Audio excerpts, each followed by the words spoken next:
या दे दिया। ओम। कल हमने सांख्य दर्शन के तृतीय अध्याय के 61वें सूत्र तक का पाठ किया था। सूत्र था स्वभावा चेष्टित मनभिसंधानात् भृत्यवत्। अनभिसंधानात् अभिप्राय रहस्य अथवा स्वार्थ से रहित, स्वभावात स्वरूप से प्रकृति की चेष्टितम प्रवृत्ति होती रहती है, भृत्यवत भृत्य के समान। तो जैसे कोई सेवक अपने स्वामी की सेवा करता है, इसी प्रकार से प्रकृति जो है वो स्वभाव से जीवों के भोग के लिए साधन उपलब्ध कराती है। उसका अपना स्वभाव ही ऐसा है कि वह बिना किसी अपने अभिप्राय के, उसका अपना कुछ अभिप्राय उसमें नहीं है। जैसे पेड़ पर जो पेड़ पर जो फल आते हैं, वृक्ष पर जो फल आते हैं, उन फलों का वृक्ष के लिए कोई अभिप्राय नहीं है। उसका अभिप्राय है भोग करने वाले प्राणियों के लिए, जो पक्षी पशु मनुष्य उन फलों का उपभोग करते हैं, उनका उपयोग उसके लिए है, अभिप्राय उनके लिए है। स्वयं वृक्ष के लिए उनका कोई अभिप्राय नहीं है। इसी प्रकार से जल है, अग्नि है, वायु है और इनसे बने जितने भी पदार्थ हैं, उन संसार के सब पदार्थों का जो उपयोग है वो केवल और केवल प्राणियों के भोग के लिए है। और भोग करते हुए अपने पुरुषार्थ से जो मनुष्य योनि में आए हुए जीव प्राणी अपने मोक्ष के लिए प्रयत्न करते हैं, तो इसका जो दूसरा प्रयोजन है, दूसरा जो अभिप्राय है, वो उनके अपवर्ग के साधनों को उपलब्ध कराना भी है। तो इस प्रकार से ये प्रकृति अचेतन है, स्वयं कुछ भी नहीं करती है, चेतन के सानिध्य में आकर इसमें प्रवृत्ति होती है, और उस प्रवृत्ति का जो अभिप्राय है वो केवल और केवल जीवों के भोग और अपवर्ग की सिद्धि कराना है। आगे प्रकृति की प्रवृत्ति में एक अन्य निमित्त और दिया है, कर्माकृष्टेर्वानादितः। अनादितः अनादिकाल से, कर्माकृष्टे कर्मों के आकर्षण अथवा प्रभाव से भी ये प्रवृत्ति हो सकती है। तो चूंकि अनादिकाल से जीव कर्मों को करते आ रहे हैं और इसीलिए उन कर्मों के आकर्षण से जो उनके भोग हैं, उन भोगों को भोगाने के लिए ये प्रकृति जो है वो भोग्य सामग्री उपलब्ध कराती रहती है। तो इससे भी हमें ये समझना चाहिए कि इसकी जो प्रवृत्ति है वो जीवों के कर्मों के करने और उन कर्मों के फलों के रूप में भोगों को भोगने के लिए ही होती है। प्रधान की प्रवृत्ति और उसके नियम, उसके निमित्त जो है वो इस प्रकार के हैं। अब इसके बाद आगे कहा है, विविक्ति बोधात् सृष्टि निवृत्ति प्रधानस्य सूदवत् पाके। विविक्त बोधात् आत्मा का ज्ञान हो जाने से प्रधानस्य प्रकृति की सृष्टि निवृत्ति, सर्ग रचना की निवृत्ति हो जाती है। पाके पकाने का कार्य हो जाने पर सूदवत् पाचक की प्रवृत्ति के समान। अब यहां इस सूत्र में ये कहा गया है कि जैसे भोजन को पकाने के लिए कहाँ रखा जाता है, अग्नि के ऊपर रखा जाता है, लेकिन जब भोजन पक जाता है तो फिर उसको कोई चूल्हे पर नहीं छोड़ता। इसी प्रकार से जो प्रकृति का प्रयोजन है, वो प्रयोजन जो बतलाया कि भोग और अपवर्ग की सिद्धि के लिए, भोग तब तक है जब तक कि अपवर्ग की सिद्धि नहीं हो जाती।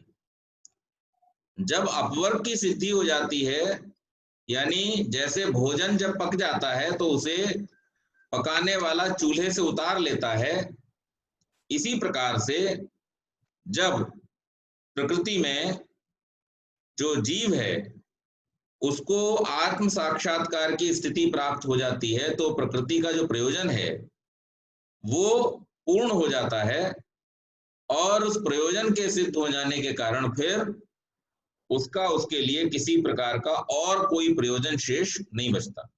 प्रयोजन दो थे, पहला था भोग, दूसरा था अपवर्ग।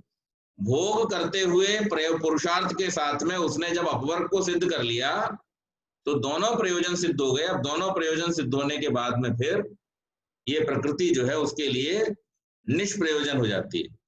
इससे यह स्पष्ट होता है कि जिस व्यक्ति को आत्मज्ञान हुआ है वही मुक्त होगा, शेष आत्माओं की स्थिति पूर्ववत बनी रहेगी और उनके लिए प्रकृति की प्रवृत्ति बराबर वैसी ही चालू रहेगी। तो किसी एक व्यक्ति की मुक्ति हो गई तो इसका मतलब ये नहीं है कि प्रकृति समाप्त हो गई, समाप्त नहीं हुई, उसके लिए उसका प्रयोजन समाप्त हो गया। शेष जो जीवात्मा हैं जो अभी भोग रहे हैं और जिनको अभी आत्म साक्षात्कार नहीं हुआ, आत्मज्ञान नहीं हुआ है, उन लोगों के लिए ये प्रकृति की जो प्रवृत्ति है भोग उपलब्ध कराने की, ये निरंतर बनी रहेगी, इसमें कोई परिवर्तन नहीं होगा। इतर इतरवत दोषात, इतरह बद्ध आत्मा इतरवत दूसरे बद्ध आत्मा के समान प्रकृति के संपर्क में बना रहता है। तद्दोषात उसके अविवेक के कारण से। मुक्त आत्मा तो छूट गया और उसका अब प्रकृति से कोई बंधन, कोई संपर्क नहीं रहा, लेकिन जो दूसरा बद्ध आत्मा है, उसके अतिरिक्त जो आत्मा है, उनमें अभी चूंकि अविवेक है बाकी, उस अविवेक के कारण से, विवेक ज्ञान के न हुए होने के कारण से वो निरंतर प्रकृति के संपर्क में, अर्थात जो प्रकृति जनित सूक्ष्म शरीर और स्थूल शरीर है, इनके संपर्क में बने रहते हैं जब तक उसे आत्मज्ञान प्राप्त नहीं हो जाता। प्रकृति के संपर्क में आत्मा के रहने का यह परम लक्ष्य है कि उसे विवेक ज्ञान हो जाए। इसका पूरा न होना एक दोष है, न्यूनता है, और अविवेक के रूप में वो न्यूनता बनी रहती है। जब तक यह लक्ष्य पूरा नहीं होता, भोक्ता का प्रकृति के साथ संपर्क निरंतर बना रहेगा। इसलिए किसी भी आत्मा के मुक्त हो जाने पर शेष आत्माओं के लिए उस रूप में कोई प्रभाव नहीं होता और संसार बराबर उसी तरह चलता रहता है। तो जैसे इस संसार में बहुत सारे प्राणी निरंतर गति अपनी अपनी प्राप्त कर रहे हैं, बहुत सारे प्राणी। कई बार हम लोग जो ये सोचते हैं कि मृत्यु का हम सबको दुख होता है, किसी की मृत्यु हो जाने का, तो इस पर हमें थोड़ा सा विचार करना होता है कि क्या वो वास्तव में दुख मृत्यु का है या किसी और कारण से। और जब हम इस बात पर विचार करते हैं तो हमें पता चलता है वो दुख मृत्यु का नहीं है, क्योंकि अगर मृत्यु का दुख हो तो इस संसार में तो प्रत्येक क्षण न जाने कितने प्राणी मृत्यु को प्राप्त हो रहे हैं, मृत्यु का ग्रास बन रहे हैं। हर क्षण में लाखों करोड़ों जीवात्मा जो हैं हर क्षण में शरीर छोड़ रहे हैं और हर क्षण में शरीर धारण भी कर रहे हैं। तो जिस प्रकार से हम सबके जन्म पर खुश नहीं होते, इसी प्रकार से हम सबकी मृत्यु पर दुखी भी नहीं होते।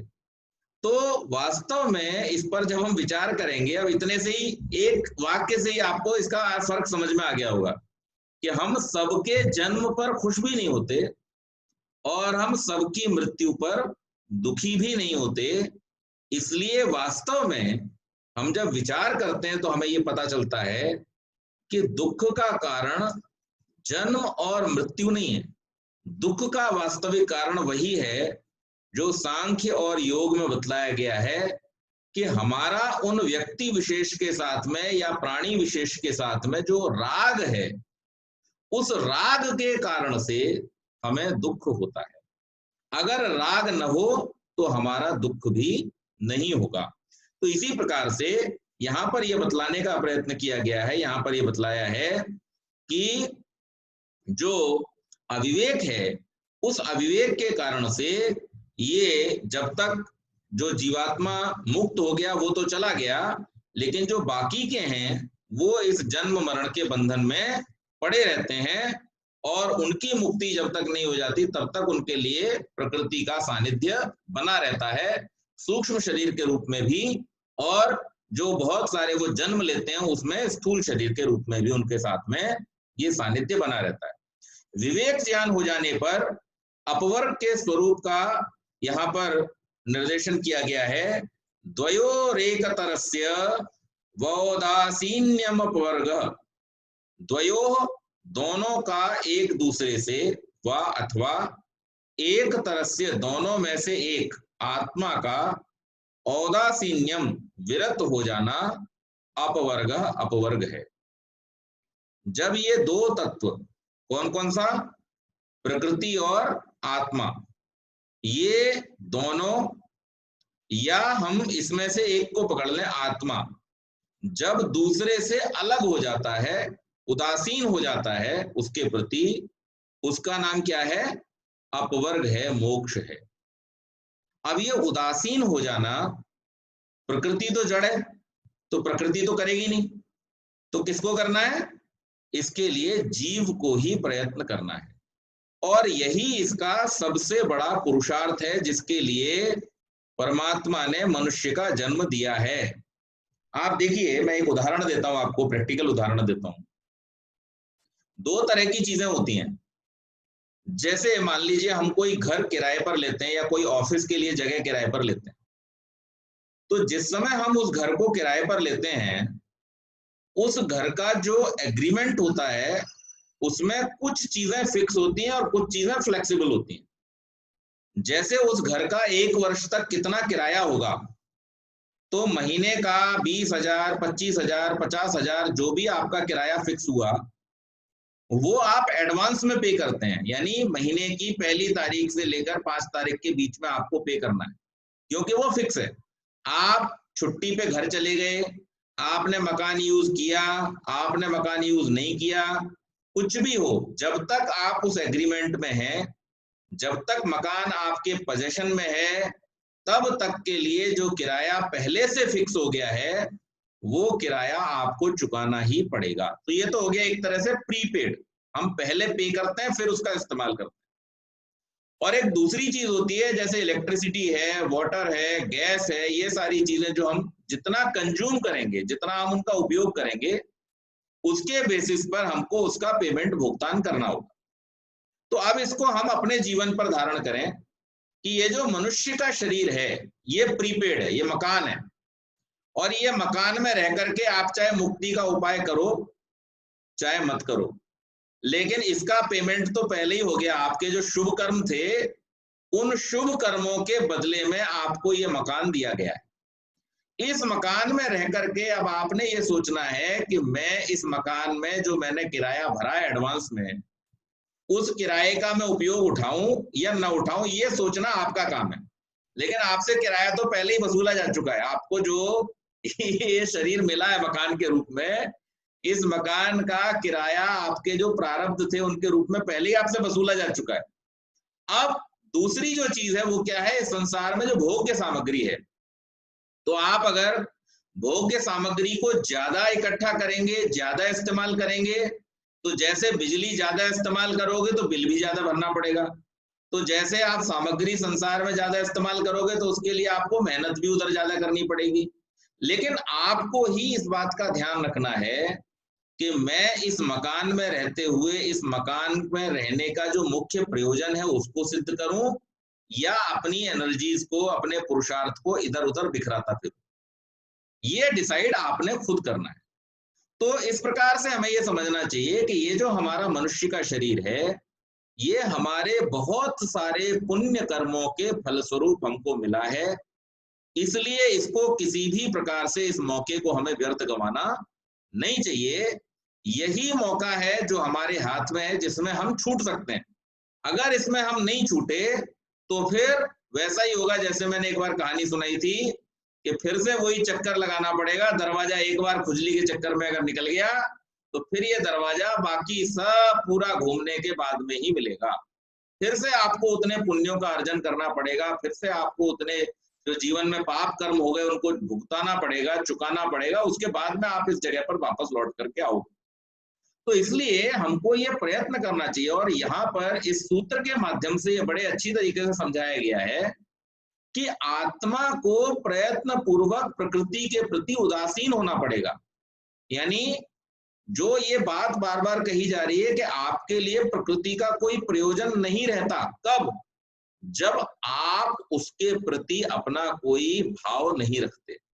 जब तक आप उसके प्रति अपनी इच्छाओं को रखोगे, जब तक आप उसके प्रति अपनी वासनाओं को रखोगे और जब तक आप उसके प्रति अपनी प्रवृत्तियों को रखोगे, तब तक उसका प्रयोजन आपके लिए बना रहेगा। मैं आपको एक उदाहरण देता हूं। थोड़े दिन पहले की बात है, मेरे एक मित्र मुझसे फोन पे डिस्कशन कर रहे थे और हम लोगों की बातचीत हो रही थी। तो बोले कि पंडित जी, लंबे समय से हम लोग देख रहे हैं इस देश में स्वतंत्रता के बाद भी जो भारतीय संस्कृति और शिक्षा के लिए काम होना चाहिए था वो वास्तव में नहीं हुआ।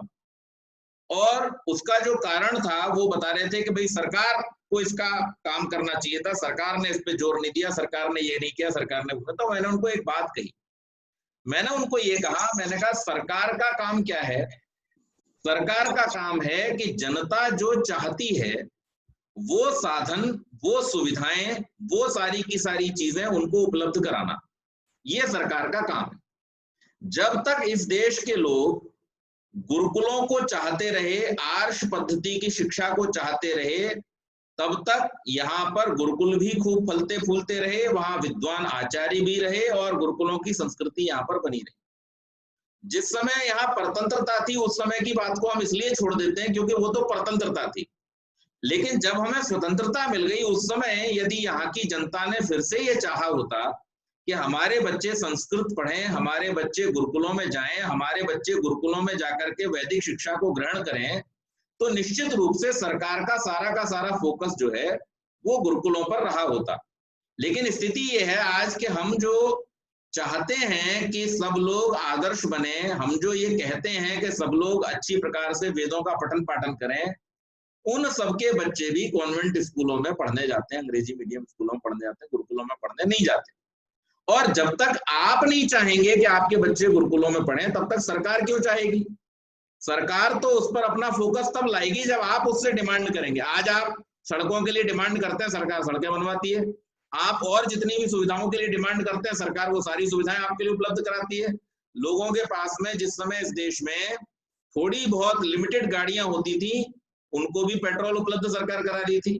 और आज जब हर घर में 2-2 गाड़ियां हो गई हैं, ऐसी स्थिति भी है महानगरों में, उस समय भी गवर्नमेंट आपके लिए सड़कें भी उपलब्ध करा रही है, पेट्रोल भी उपलब्ध करा रही है। कभी ऐसा तो हुआ नहीं आपके पेट्रोल पंप पे आप गए और आपको पेट्रोल ना मिला हो।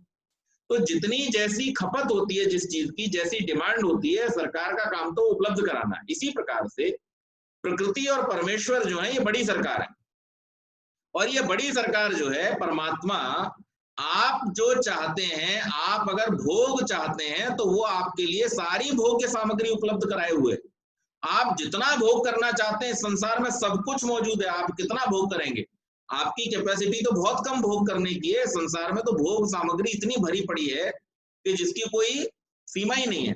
लेकिन अगर आप अपने जीवन की वास्तविकता को समझ करके, अगर आप इस प्रकृति के और आत्मा के वास्तविक स्वरूप को समझ करके, अगर आप सांसारिक सुखों की नश्वरता और जो पारमार्थिक सुख हैं उनकी विशालता विराटता को समझ करके यदि आप इस प्रकृति से खुद ही मुंह मोड़ दोगे तो वो परमात्मा आपको दोनों हाथों से पकड़ करके उठा लेगा और आपको वो आनंद प्राप्त कराएगा जिसे आप प्राप्त करना चाहते हो।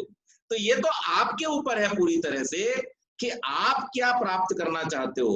हम अगर सारा का सारा फोकस संसार के भोग्य पदार्थों पर ही अपना लगाए रहेंगे तो निश्चित बात है कि परमात्मा की तो कृपा हमारे ऊपर यही है सबसे बड़ी कि हम जो चाहते हैं वो हमें उपलब्ध करा देता है। हम अच्छा चाहते हैं तो अच्छा उपलब्ध करा देता है और हम अगर बुरा चाहते हैं तो बुरा उपलब्ध करा देता है।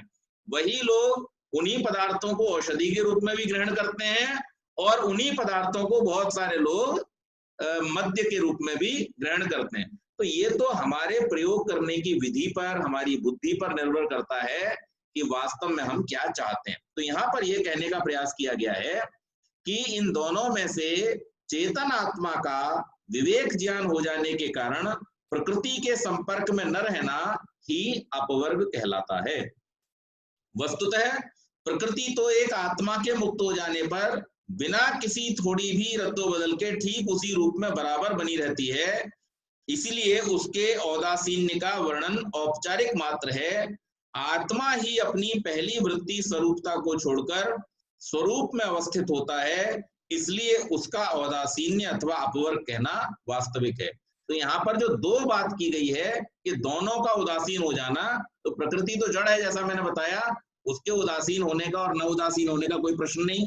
दूसरे, आपकी मुक्ति हो जाने के बाद भी बाकियों के लिए तो वो बनी रहेगी, तो उसका उदासीन यहाँ पर केवल सांकेतिक है। वास्तव में उदासीनता किसको प्राप्त करनी है? वो आत्मा को ही प्राप्त करनी है, जीव को ही प्राप्त करनी है। प्रकृति का पूर्वोक्त औदासीन्य वास्तविक नहीं, प्रत्युत औपचारिक है। इस अर्थ का प्रतिपादन अगले सूत्र में किया है कि अन्य सृष्टियों पर आगे भी न विरज्यते प्रबुद्ध रज्जुत तत्वस्येवोरगः।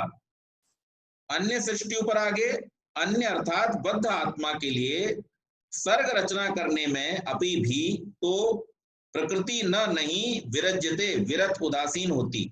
इव जैसे प्रबुद्ध रज्जु तत्वस्य, रज्जु को वास्तविक रूप में जान लेने वाले पुरुष को उरगः, सर्प भ्रम अथवा सर्प भय आदि नहीं रहता, अन्यों के लिए भ्रम या भय बराबर बना रहता है। तो यहाँ पर उदाहरण क्या दिया है कि जैसे झुटपुटे में शाम के समय हल्का अंधेरा है, हल्का उजाला है, और उस समय में आप कहीं किसी रास्ते से जा रहे हैं, अचानक आपको एक रस्सी पड़ी दिखाई दे जाए तो भी आपको भय हो जाता है कि सांप है, और वो भय बराबर तब तक बना रहेगा जब तक कि आपको ये पता ना चल जाए कि ये रस्सी है। और इतना गहरा कभी कभी तो भय हो जाता है कि आदमी डर के मारे कांपने लगता है, लेकिन जैसे ही उसको पता चलता है कि ये सांप नहीं है, ये तो रस्सी है, तो उसका सारा का सारा भय उसी समय समाप्त हो जाता है। तो ज्ञान हो जाने के बाद जैसे समाप्त हो जाता है भय, और जब तक ज्ञान न हो तब तक भय बना रहता है, इसी प्रकार से जिसको विवेक ज्ञान हो गया है उसके लिए फिर ये समाप्त हो जाता है, और जिसको विवेक ज्ञान नहीं हुआ है उसके लिए ये भय बराबर, या इसके लिए राग जो है बराबर बना रहता है। प्रकृति तो उस रस्सी के समान है, वो सांप नहीं बन रही, वो किसी को डरा भी नहीं रही, वो तो केवल पड़ी हुई है, लेकिन दूसरा आदमी ही उससे डर रहा है। कब तक डर रहा है? जब तक उसको पता नहीं चल गया कि ये रस्सी है। वास्तव में उसके डराए जाने में रस्सी का कोई योगदान नहीं है। इसी प्रकार से जीवों के बंधन में प्रकृति का कोई योगदान नहीं है। मनुष्य या अन्य प्राणी भी अपने अविवेक के कारण से प्रकृति से संयुक्त होकर के, जैसा कि प्रथम अध्याय में बतलाया गया था कि बंधन का कारण क्या है, प्रकृति के साथ में जो योग है वो बंधन का कारण है। तो अपने अविवेक के कारण जीव जब प्रकृति से योग करता है तो उसमें उसको बंधन की प्राप्ति होती है। उस बंधन के कारण से नाना प्रकार के दुखों की, नाना प्रकार के कर्मों की आवृत्ति होती है, और जब विवेक ज्ञान प्राप्त करके उस अविवेक से दूर हो जाता है तो उन बंधनों से भी दूर हो जाता है और उन तीनों प्रकार के दुखों से भी छूट जाता है। इसी का नाम मुक्ति है। आगे कहा, जो आत्मा मुक्त हो गए हैं उनसे अन्य पुरुषों के लिए तो सृष्टि रचना में प्रकृति विरक्त उदासीन नहीं होती, वह बराबर कार्य रूप में परिणत होती रहती है। विवेक ज्ञान से जिन आत्माओं को मोक्ष प्राप्त हो चुका है उनके लिए प्रकृति की प्रवृत्ति का कोई प्रयोजन नहीं रहता, इसलिए उनकी दृष्टि से यह कह दिया जाता है कि प्रकृति अपनी प्रवृत्ति से विरत हो गई। परंतु वस्तुतः जिनको विवेक ज्ञान नहीं हुआ उनके लिए संसार वैसा ही चलता रहता है जैसा चला आ रहा है। संध्या के झुटपुटे में जैसे मैंने अभी बतलाया कि जैसे सांप को, रस्सी को सांप समझ लेते हैं और घबरा जाते हैं, वैसे ही वहां पर रस्सी का जो कोई योगदान उसके भय में नहीं है, इसी प्रकार से समझना चाहिए। और अधिक दृढ़ता के लिए फिर आगे और इसके समर्थन में एक और सूत्र दिया, कर्म निमित्त योगाच, च माने और, कर्म निमित्त योगात, कर्म रूप निमित्तों के संबंध से प्रकृति प्रवृत्त रहती है। जो आत्मा मुक्त हो गए उनके संचित प्रारब्ध आदि समस्त कर्मों का नाश हो चुका, पर जो अविवेकी हैं उनके सब प्रकार के अभुक्त कर्म अभी भी वैसे ही पड़े हैं। जब तक वे कर्म रूप निमित्त बने रहेंगे प्रकृति की प्रवृत्ति में कोई रुकावट नहीं आएगी, वो इसी प्रकार से उनको भोगों को भुगाती रहेगी। इसी प्रकार नैरपेक्षे भी प्रकृत्युपकारे विवेको निमित्तम, नैरपेक्षे निरपेक्ष होने पर अपि भी प्रकृत्य उपकारे प्रकृति द्वारा आत्मा के भोगापवर्ग रूप उपकार में अविवेक अविवेक निमित्तम निमित्त है। अचेतन होने से प्रकृति निरपेक्ष है और जो जीवात्मा अभी विवेक ज्ञान को प्राप्त जिन्होंने नहीं किया है वो जन्म और मरण के बंधन में पड़े रहते हैं। जब तक वो जन्म धारण करते रहते हैं तब तक प्रकृति एक प्रकार से उनके लिए भोग्य सामग्री उपलब्ध कराती हुई एक उपकार करती है। तो ये जो उपकार है ये प्रकृति के द्वारा स्वभाव से किया जाता है। अचेतन होने से प्रकृति निरपेक्ष है, उसे किसी की अपेक्षा नहीं, उसका कोई स्वार्थ भी नहीं और कोई प्रयोजन भी नहीं। उसके लिए मुक्त और बद्ध सब आत्मा समान है। वह परिणामिनी है, इसलिए परिणाम या प्रवृत्ति उसका स्वभाव है। वह जगत रूप में परिणत होकर सब आत्माओं के लिए विविध भोग सामग्री उपलब्ध कराती है।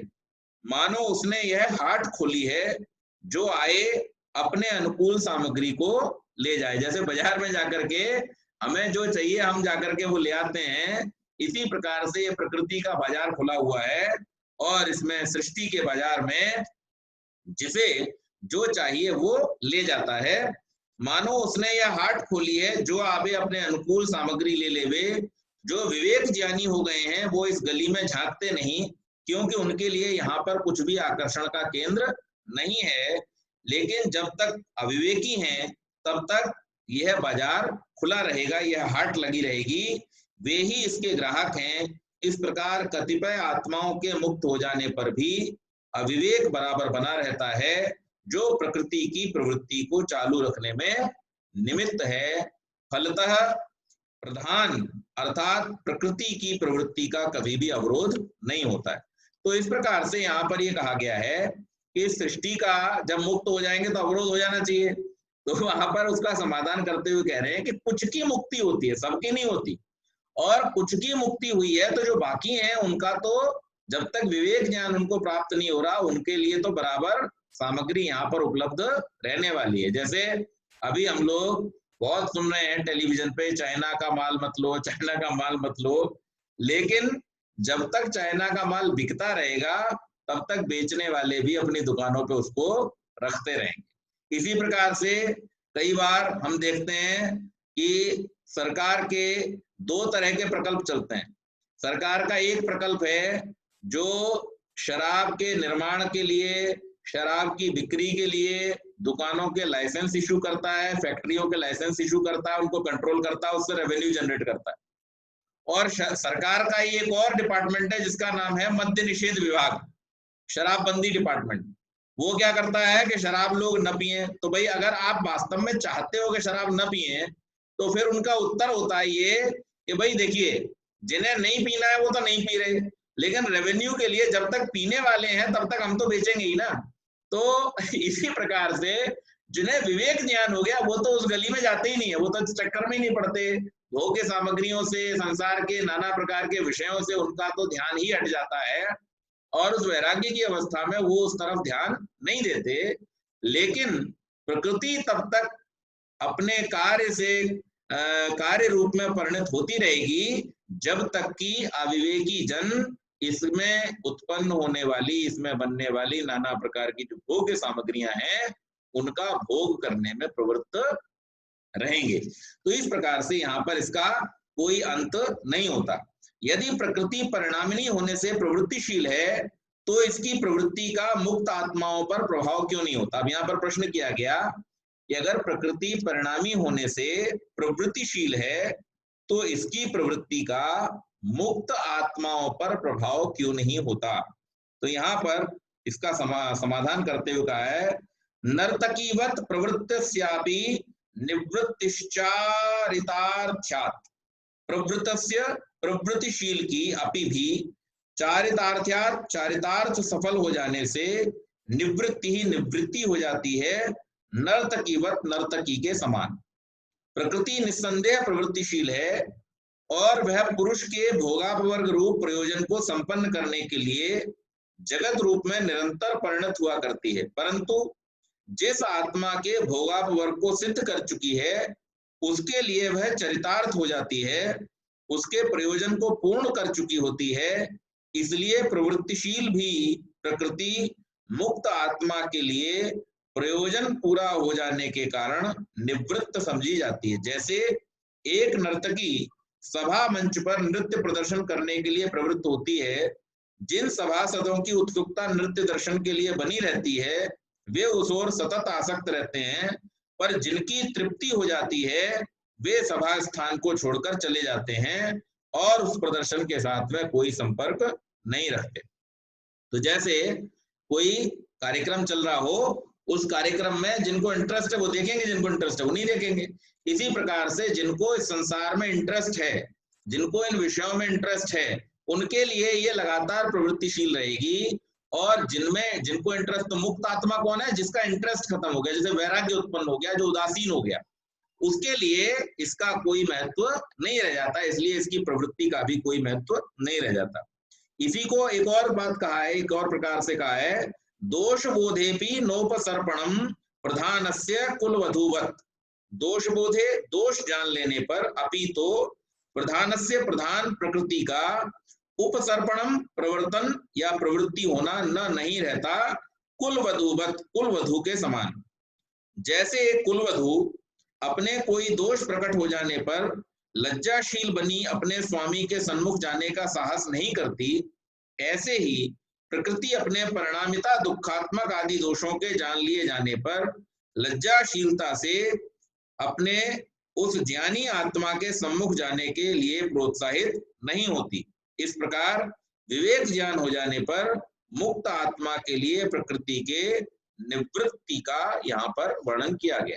तो यहाँ पे एक उदाहरण तो दिया था नर्तकी का, कि भाई नर्तकी कोई स्टेज पर डांस कर रही है, उसको देखने के लिए वो जाएंगे जिनको उस डांस में इंटरेस्ट है, जिनको नहीं है वो नहीं जाएंगे। इसी प्रकार से जो विरक्त आत्मा है वो, या जो मुक्त आत्मा है जिनको आत्म ज्ञान हो गया है, वो इस प्रकृति के जो विषय और उनके विषयों के जो भोग है उनकी तरफ प्रवृत्त नहीं होते। दूसरा उदाहरण दिया कि जैसे कोई कुलवधू अपने दोष का स्पष्टीकरण हो जाने पर, अपने दोष की पता लग जाने पर अपने पति के, अपने स्वामी के सामने जाने से सकुचाती है। इसी प्रकार से जो नाना प्रकार के प्रकृति के दुख हैं, प्रकृति के कारण से जो दुखों में फंसा हुआ जीवात्मा है, जब वो ये जान लेता है कि मेरे सारे दुख इस प्रकृति के ही कारण से हैं, तो फिर उसके सामने ये प्रवृत्तिशील नहीं होती है। अर्थात जो ज्ञानी है वो अपने मन को इसकी ओर से पूरी तरह से हटा लेता है। आत्मा स्वभावतः न तो बद्ध है न मुक्त है। इसको कैसे बतलाया गया है? नैकांततो बंध मोक्षौ पुरुषस्या विवेकात् ऋते। अविवेकात्, अविवेक से, ऋते विना, पुरुषस्य, पुरुष चेतन आत्मा के, बंध मोक्षौ, बंध और मोक्ष अव्यभिचरित रूप से न नहीं होते। पुरुष के बंध और मोक्ष एकांततः नहीं होते। आत्मा केवल बद्ध हो अथवा केवल मुक्त हो ऐसा नहीं है। तो कोई आदमी अगर प्रश्न करता है, या आपके मन में अगर ये प्रश्न उठता है कि आत्मा बद्ध है स्वभाव से या मुक्त है, तो इसके लिए यहाँ पर यह समझना चाहिए कि अविवेक पद से अपने विरोधी विवेक का उपलक्षण यहाँ पर किया है। ये दोनों यथाक्रम बंध और मोक्ष के प्रयोजक होते हैं। तो जब तक अविवेक रहता है तब तक बंधन रहता है, और जब विवेक प्राप्त हो जाता है तो मुक्ति हो जाती है। तो इसलिए यहाँ पर एक ही अवस्था रहेगी ऐसा मानना ठीक नहीं है। फलतः आत्मा को सदा बद्ध अथवा सदा मुक्त नहीं कहा जा सकता। ये सदैव सदैव बंधन में रहने वाली ऐसा भी नहीं है, और सदैव सदैव मुक्त रहने वाली है ऐसा भी नहीं है। आत्मा का वास्तविक स्वरूप चेतन है जो सदा एक रूप रहता है, ये कहा जा सकता है कि आत्मा सदा चेतन है। बंध और मोक्ष उसकी दो अवस्था मात्र हैं, जिनमें से एक के अभाव में दूसरी का अस्तित्व रहता है। तो जिस समय वो बद्ध है उस समय मुक्त नहीं है, जिस समय मुक्त है उस समय में बद्ध नहीं है, लेकिन दोनों ही अवस्थाओं में आत्मा चेतन बना रहता है। आगे कहा, बंध और मोक्ष पदों का प्रयोग प्रकृति के लिए भी प्रकारांतर से किया जाता है। इस अर्थ को इस प्रकार से बतलाया, प्रकृतिरांजस्यात् ससंगत्वात् पशुवत्। आंजस्यात् आपाततः प्रकृते प्रकृति से बंध और मोक्ष होते हैं। ससंगत्वात् ससंग होने से पशुवत पशु के समान। आपाततः यह कहा जा सकता है एक्सेप्शनली कि बंध और मोक्ष प्रकृति के होते हैं, क्योंकि प्रकृति संग सहित है। सत्व रजस तमस गुणों का परस्पर अनिवार्य सहयोग ही संग है, इसी को संघात कहते हैं। प्रकृति का यही स्वरूप है, इसलिए वह ससंग है। सत्व आदि गुण एक दूसरे के साथ जुड़े हुए हैं, जो जुड़ा है वो बंधा है। इस प्रकार उसका बद्ध होना अनायास ही सिद्ध हो जाता है। जब कोई आत्मा मुक्त हो गया तो स्पष्ट है कि उसके लिए प्रकृति को कुछ करना नहीं पड़ता। इस प्रकार उसका मुक्त होना भी कहा जा सकता है। जैसे एक पशु जब रस्सी से बंधा होता है और अपने स्वामी के लिए कार्य करता है, तब वह बद्ध कहलाता है। पर जब रस्सी से छूट जाता है और अपने स्वामी के लिए कुछ करना शेष नहीं रहता, तब वह मुक्त है। यही स्थिति प्रकृति में है। इस प्रकार मोटे तौर पर यह कहा जा सकता है कि बंध और मोक्ष प्रकृति के होते हैं। वस्तुतः ये विषय वर्णन का एक प्रकार मात्र है, क्योंकि बंध और मोक्ष, अब यहाँ पर इस सूत्र के माध्यम से ये कहा गया कि ऐसा माना जा सकता है कि बंधन और मोक्ष प्रकृति के भी होते हैं। कैसे? कि जैसे हमने ये देखा कि आत्मा जब तक प्रकृति के बंधन में है तब तक प्रकृति उसके प्रयोजन के लिए कार्य कर रही है, लेकिन जब उसका बंधन छूट गया, अर्थात जब वो मुक्त हो गया, तो प्रकृति भी उससे मुक्त हो जाती है। लेकिन ये जो वर्णन है ये केवल मात्र एक दृष्टांत मात्र है, क्योंकि बंधन और मुक्ति का जो अनुभव है वो चेतन को ही होता है। वो सुख दुख का अनुभव करने वाला जो चेतन जीवात्मा है, वही केवल इस बात को अनुभव करता है। प्रकृति जड़ होने के कारण से, अचेतन होने के कारण से इसका अनुभव नहीं कर सकती है। इसलिए प्रकृति का जो बंध और मुक्त होना है वो केवल एक दृष्टांत मात्र है। वास्तव में जो बंधन और मुक्ति है और जो उस मुक्ति के लिए पुरुषार्थ है, वो केवल और केवल जीवात्मा ही कर सकता है। दूसरी इसमें एक और बात है। दूसरी बात यह है, अगर सैद्धांतिक दृष्टि से और तार्किक दृष्टि से इसको देखें तो यहाँ पर एक तर्क भी उपस्थित होता है। तर्क क्या है? तर्क ये है कि एक के किए का परिणाम दूसरे को नहीं मिल सकता। तो जो पुरुषार्थ है वो कौन कर रहा है? यहाँ पर पुरुषार्थ कर रहा है जीवात्मा। जब जीवात्मा पुरुषार्थ कर रहा है तो प्रकृति को मुक्त कहा जाना ये संगत नहीं है। वास्तव में जिसने पुरुषार्थ किया है वही मुक्त होगा। तो चूंकि जीवात्मा ही मुक्ति के लिए पुरुषार्थ करता है, और इस पुरुषार्थ को शास्त्र ने अत्यंत पुरुषार्थ कहा है। फिर से सूत्र को दोहरा देता हूं, इस पूरे शास्त्र की जो एकमात्र विद्या है, जिसको प्रतिपादित करने के लिए बाकी सारे के सारे 600 सूत्र लिखे गए हैं, उस विद्या का एक ही सूत्र में निर्देशन है, और वो पहला सूत्र है, अथ त्रिविध दुखात्यंत निवृत्ति अत्यंत पुरुषार्थ। तो ये जो अत्यंत पुरुषार्थ है, ये तो किसने किया? जीव ने किया है। जब पुरुषार्थ जीव ने किया है तो ये मानना असंगत होगा कि मुक्ति प्रकृति की हो जाती है। वास्तव में जो मुक्ति है वो केवल और केवल जीव की ही होती है, चेतन आत्मा की ही होती है। इसके बाद आगे कहा, प्रकृति केवल बंध और मोक्ष का साधन है, पर यह अवस्था आत्मा की है। किस रूप से प्रकृति आत्मा के बंध का कारण होता है और किस रूप से प्रकृति मोक्ष का उपाय होता है, ये बताने का यहाँ पर अगले सूत्र में प्रयास किया गया है। रूपैः सप्तभिरात्मानं बध्नाति प्रधानम कोशकारवत् विमोचयन्त्येकेन रूपेण। इस सूत्र में ये कहा गया है प्रधानम यानी प्रकृति सप्तभिः 7 रूपों से आत्मानम आत्मा को बध्नाति बांधता है, एकेन एक रूप से विमोचयति छुड़ाता है मुक्त कराता है, कोशकारवत रेशम के कीड़े के समान। उदाहरण यहाँ पे किसका दिया? रेशम के कीड़े का उदाहरण दिया। अब यहाँ कैसे बतलाया आप समझिए। धर्म अधर्म, ज्ञान अज्ञान, वैराग्य अवैराग्य, ऐश्वर्य अनैश्वर्य, ये 8 भाव प्रकृति जनित बताए गए हैं। इनमें से एक ज्ञान को छोड़कर शेष 7 रूपों के द्वारा प्रकृति आत्मा के बंधन का कारण है। समझ गए आप बात? 8 चीजें फिर से दोहरा देता हूं, इसको ध्यान से सुनिएगा।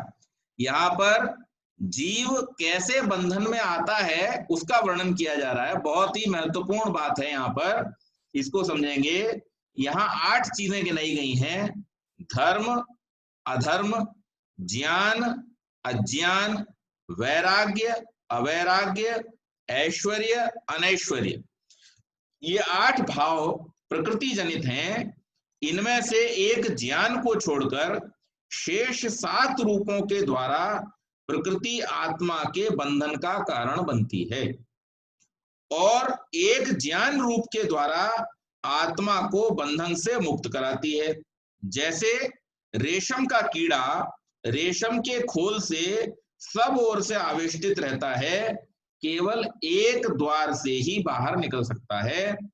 कोशकार का दृष्टांत यहाँ इसी अंश में दिया गया है कि हमारे मुक्ति का केवल और केवल एक ही मार्ग है, जो है ज्ञान। सांख्य में आत्मा के बंधन की स्थिति इसी से मिलती जुलती वर्णन की गई है। सूक्ष्म शरीर जो 18 तत्वों से घटित होता है, आत्मा का खोल है, और आत्मा की समस्त गति अगति इसी खोल के सहित मानी गई है। आत्मा इसमें घिरा रहता है, और यह स्थिति विवेक ज्ञान होने तक बराबर बनी रहती है। यह आत्मा के बंधन की स्थिति है, केवल विवेक ज्ञान इसको समाप्त करता है। इसलिए केवल यही एकमात्र द्वार है जिससे आत्मा अपनी बंधन अवस्था से विनिर्मुक्त होता है। प्रस्तुत सूत्र में इस दृष्टांत का यह अर्थ करना उपयुक्त नहीं होगा कि कोशकार रेशम का कीड़ा जैसे कोश अर्थात खोल बनाकर स्वयं उसमें समाविष्ट हो जाता है, ऐसे ही प्रकृति अथवा आत्मा स्वयं बंध या मोक्ष को प्राप्त कर लेते हैं। तो यहाँ पर कई बार क्या होता है, जैसे कुछ लोग ये उदाहरण देते हैं संसार में कि परमात्मा जैसे मकड़ी स्वयं अपने जाले को बनाती है और फिर स्वयं अपने जाले को समेट लेती है, इसी प्रकार से यहाँ पर इसका मतलब ये भी निकाल सकते हैं कि भाई पंडित जी ने तो कहा था या कपिल मुनि ने तो कहा है कि रेशम के कीड़े की तरह, तो रेशम का कीड़ा तो अपने चारों ओर का खोल खुद बनाता है और खुद ही उसके अंदर घुस जाता है। आपको मालूम होगा तितली का जो जीवन है या शलभ जो रेशम का कीड़ा होता है उसका जो जीवन है वो 4 अवस्थाओं में होता है। पहली अवस्था है अंडा, अंडे के बाद दूसरी अवस्था आती है कीड़े जैसी, जिसको कैटरपिलर कहते हैं, कैटरपिलर जैसी अवस्था आती है। तीसरी अवस्था आती है उसकी जिसमें वो कोकून के अंदर, खोखले के अंदर होता है, इसको प्यूपा बोलते हैं साइंस की भाषा में। और चौथी अवस्था आती है जब वो वयस्क हो जाता है, जिसके पंख निकल आते हैं। तो जिस समय वो अंडे के रूप में होता है तब तो अंडे के अंदर है, जब वो कीड़े के रूप में एक सुड़ी या छोटे से कैटरपिलर के रूप में जब वो बाहर निकलता है उस समय उसको इल्ली बोला जाता है, इल्ली।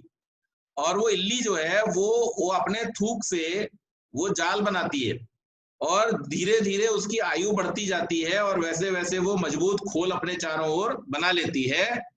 और फिर जब पंख निकलने की अवस्था शुरू होने वाली होती है तब वो उसी के अंदर घुस जाती है, और अपनी सुरक्षा की दृष्टि से वो अपने चारों ओर, प्रकृति ने उसको ऐसी एक क्षमता दी है कि अपने चारों ओर वो उस तरह का खोल बना लेती है। और जब उसके पंख आ जाते हैं तब वो उस कोकून को तोड़ करके, उस खोल का क्या कहा जाता है साइंस में, उसको कोकून कहते हैं, उस कोकून को तोड़ करके वो बाहर निकल आती है और फिर उड़ जाती है। वो खोल जो है, वो धागा जो उसमें बना है वही रेशम है, और उस रेशम का जो लोग रेशम का व्यापार करते हैं उसका प्रयोग कर लेते हैं, उसको निकाल लेते हैं। तो इस प्रकार से यहाँ पर ये शंका न रखनी चाहिए कि जैसे उसने खुद ही बनाया था और खुद ही घुस गई थी, तो हम ये नहीं कहना चाह रहे हैं कि आत्मा खुद ही अपने लिए बंधन कर लेता है और खुद ही मुक्त हो जाता है, ऐसा नहीं है। ये केवल एक उदाहरण के रूप में है कि जैसे आवेष्टन है वहां पर, इसी प्रकार से जो प्रकृति के द्वारा निर्मित सूक्ष्म शरीर और स्थूल शरीर हैं, ये आत्मा के खोल हैं, और इन खोलों से छूटना कब होता है? ज्ञान रूपी छिद्र के द्वारा ही इससे बाहर निकलने की स्थिति बनती है, उसके अलावा नहीं बनती है। प्रकृति जगत की रचना करके स्वयं उसमें बद्ध अथवा मुक्त होती है, यह माना जाए तो आत्मा के अतिरिक्त अस्तित्व को स्वीकार करना अनावश्यक होगा। दूसरी आपत्ति इसमें यह है कि प्रकृति को परार्थ माना गया है। यदि मोक्ष और भोग प्रकृति के लिए हैं तो उसकी परार्थता नष्ट हो जाती है। यदि आत्मा की ऐसी स्थिति मानी जाए कि आत्मा स्वयं जगत की रचना करके इसमें समाविष्ट और बद्ध और मुक्त होता रहता है, तो वह भी ठीक नहीं होगा, क्योंकि चेतन आत्मा स्वयं जगत रूप में परिणत नहीं हो सकता। अभिप्राय यह है कि सूत्र के कोशकार दृष्टांत का ऐसा अर्थ करना सांख्य सिद्धांत के सर्वथा प्रतिकूल है। फलतः यह कहना भी युक्त न होगा कि वास्तविक बंध मोक्ष प्रकृति के हैं और आत्मा में उनका उपचार होता है, क्योंकि ऐसी स्थिति में भी प्रकृति की जो परार्थता तथा आत्मा का अस्तित्व है वो संदेह में पड़ जाता है। इसलिए प्रस्तुत दृष्टांत का प्रकृति में पूर्वोक्त अर्थ करना ही सांख्य सिद्धांत के अनुकूल है। यानी इसका यही अर्थ करना है केवल कि जैसे उस खोल से निकलने का एक रास्ता होता है केवल, इसी प्रकार से ये जो नाना प्रकार के जीवात्मा के बंधन हैं, इन बंधनों से छूटने का एकमात्र मार्ग जो है वो ज्ञान है। और उस ज्ञान में भी कौन सा ज्ञान?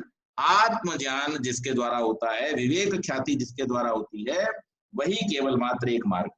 धर्म अधर्म आदि 7 भाव बंधन के निमित्त बताए हैं, और विवेक ज्ञान मोक्ष का निमित्त विवेक ज्ञान की प्राप्ति के लिए प्रयत्न करने पर बंध के निमित्तों का त्याग करना होगा, तब धर्म वैराग्य आदि का भी त्याग आवश्यक है।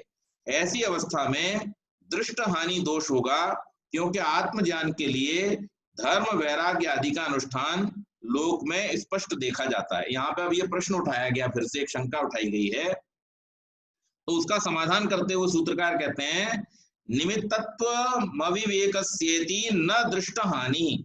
अविवेकस्य अविवेक का निमित्तत्व निमित्त होना मुख्य है, इति इस कारण दृष्ट हानि देखे हुए का विरोध नहीं होता।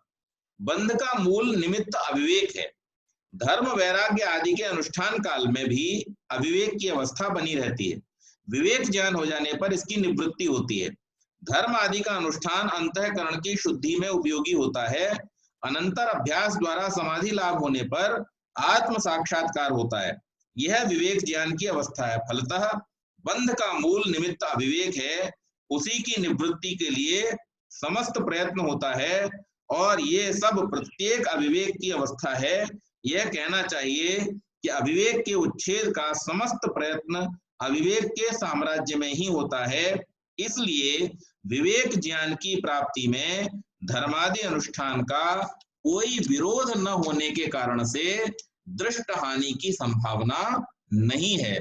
धर्म आदि को बंध का निमित्त केवल इस दृष्टि से कहा गया है कि उनका अस्तित्व बंध अर्थात अविवेक की अवस्था में ही संभव है। यहीं तक रखेंगे इसको इस रूप में समझिए इस सूत्र की व्याख्या को। यहाँ पर यह प्रश्न किया गया कि भाई आपने ये कह दिया कि 8 चीजें, अब ये 8 चीजें जो हैं, ये 8 की 8 चीजों में से केवल ज्ञान एक रास्ता है, बाकी धर्म को भी आपने इसी में गिन लिया, ऐश्वर्य को भी इसी में गिन लिया, और वैराग्य को। आपके मन में भी ये प्रश्न आ रहा होगा कि पंडित जी अभी तक तो ये बतलाते हुए आ रहे थे कि वैराग्य, धर्म, ऐश्वर्य ये तो मुक्ति के मार्ग हैं। तो यहाँ पर सूत्रकार यही स्पष्ट कर रहे हैं कि इसको एक सरल उदाहरण देता हूं आपको। माचिस, आपके हाथ में माचिस है, आपके हाथ में दिया सलाई है, दोनों चीजें आपके हाथ में है, लेकिन जब तक आप उसे रगड़ करके प्रकाश नहीं कर देते तब तक आप अंधकार में ही है ना। इसी प्रकार से धर्म, वैराग्य, ऐश्वर्य ये पहुंचने की सीढ़ियां हैं आत्मज्ञान तक।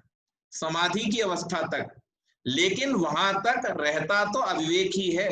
और हम योग दर्शन में और सांख्य दर्शन में भी इस बात को पढ़ चुके हैं कि इन अवस्थाओं तक पहुंचने के बाद भी वापसी की संभावना रहती है, क्योंकि वहां पर फिर से चित्त की प्रवृत्तियां प्रबल होकर के उदार स्थिति में आ सकती हैं और उदार स्थिति में आकर के साधक को विषयों की ओर भटका सकती हैं। लेकिन एक बार जब आत्म साक्षात्कार की अवस्था आ जाती है तो फिर उस अवस्था में उसको इन पदार्थों के प्रति किसी प्रकार का भी जो आकर्षण है वो समाप्त हो जाता है, और उसके बाद वहां से फिर आवृत्ति की संभावना नहीं रहती है। तो इसलिए यहां पर कहा गया है कि वैराग्य हो जाने पर भी, धार्मिक होने पर भी और ऐश्वर्यवान हो जाने पर भी वापसी की संभावना है। इसलिए जब तक पूर्ण ज्ञान अर्थात आत्म ज्ञान नहीं हो जाता है तब तक आप उससे बाहर नहीं निकले हैं, तब तक आप उसके अंदर की ही सीमा में, अविवेक की ही सीमा में रहते हैं। इसलिए इसको इस रूप में गिना गया है। तो आज की चर्चा को हम यहाँ तक ही सीमित रखेंगे, इससे आगे की चर्चा कल करें। बहुत बहुत धन्यवाद।